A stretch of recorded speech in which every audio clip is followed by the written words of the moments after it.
I mean, it's everything cool every single day, you know, and obviously that's a fluid, you know, kind of description because cool is a subjective term, but with our first segment, which is the rundown segment, which is basically a, you know, 5 to 7 minute barrage of all the sort of latest goings on in sci-fi and geek entertainment and technology and video games and comic books in a kind of a news pack. And then we dig deeper in our feature stories and our interviews. So, I mean, it's an addictive show. It really is. I mean, the people that work on the show, they kill themselves to come up with cool ideas, and then the editors really work hard to package them in interesting and distinctive ways. And it's such a good balance of, you know, incredible visuals, because a lot of the work that we talk about is just incredibly creative, and so much money is spent to make these beautiful games or these beautiful CG movies or you know, I mean, I don't know if you read comic books, but the comic books today I would have killed for when I was a kid collecting this stuff, you know, and so that's what we cut to, and then we talk to these really interesting, smart people that are true creators, and they share so many similarities in their tastes and their styles and their you know, it's interesting. You talk to a comic person or a video game person or a CG artist that works on special effects or something, and they're birds of a feather, you know. And it's cool that we can give them a platform to communicate what they're passionate about, and then also have celebrities tell us why they're attached to a project and why they care about their character. And so, you know, I think if people give us a shot, they're going to be surprised. You get somebody like Fubar involved, and how do you attempt not to get sued on a regular basis by involving him in your program? You know what? Everybody that's come to the show has come to the show in very interesting ways, and I can tell you that being an actor, or no offense, I used to be an actor. You know, I love it. I love actors, and I love people that are professional hosts, and I know how hard that work is. But you know, I've worked really hard to try to, you know, find people on Electric Playground that are very authentic, that, you know, can handle a conversation because they're genuinely interested in the content, and they can talk with any kind of creator or any kind of creative discipline that pertains to this demographic and to these kinds of projects that we're going to cover on our programs. And is it mind-blowing to you? Are you where you really wanted to be? It is mind-blowing to me because, you know, I mean, this was a personal endeavor for me. This was something that, you know, even though my company is called Gritty Productions, it was a joke. It was tongue-in-cheek, you know. And I regret that name all the time, you know. But it's no, it was meant as a, you know, because I wanted to watch it, you know, and I wanted to honor these people that were giving me so much entertainment and joy in my life. I was a super fan for this stuff, and I was just thrilled.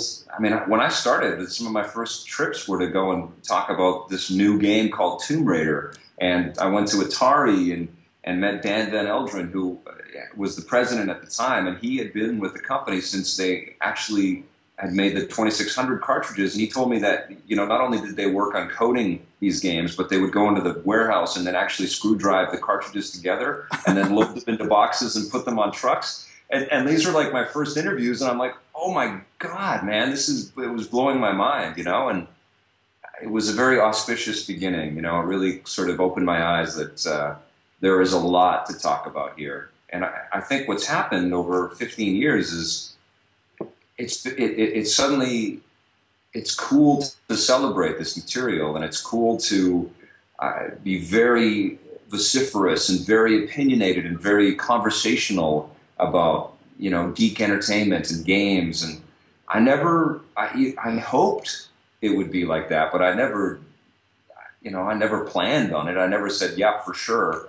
I mean, I never conceived that we would be daily. I never conceived we would be on Sci-Fi Australia. You know, it's wonderful. It's very, I mean, I'm a big movie buff and a big fan of entertainment in general, but I really wanted to see something that spoke to me and my taste, particularly with regards to video games, because I'm a huge gamer, and I just felt like all the gaming content that was on television was so uh, structured for children and so not about the people at all. And I wanted to know where this stuff was coming from and who was making it.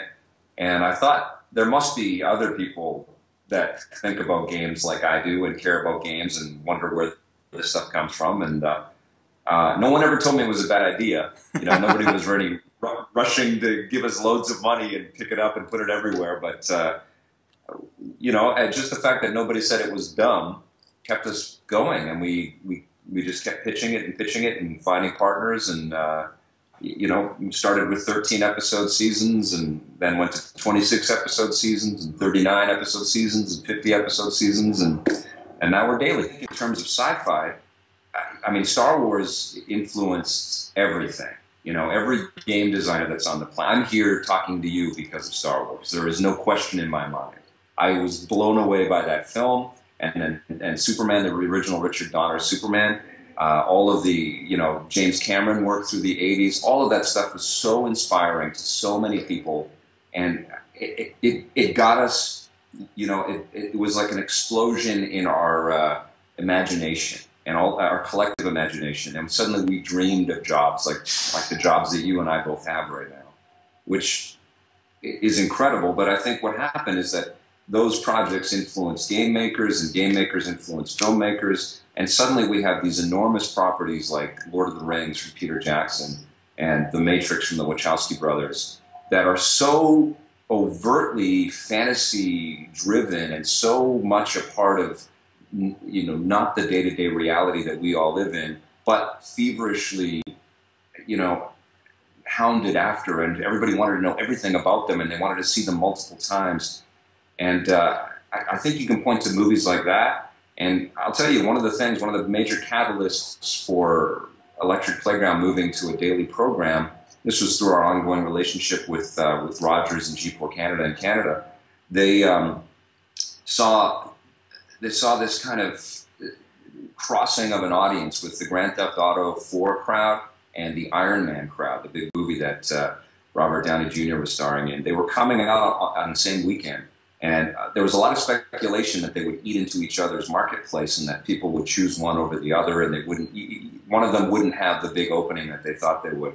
Turned out they both had killer openings, and they both did enormous business. But they recognized in Electric Playground that here was a television show that was going to go and sort of talk about why. Not just the numbers, not just the insanity, not just the hysteria over these projects, but why they matter and who is making them. And, you know, and I heard that reflected back at me. I was like, yeah, you're right. I mean, we're that crowd. We're that crowd that would line up. And, you know, I can tell you, my whole team, my whole company lined up for Iron Man on that Friday night to go and see the opening night. And then we went home and played Grand Theft Auto 4 all weekend.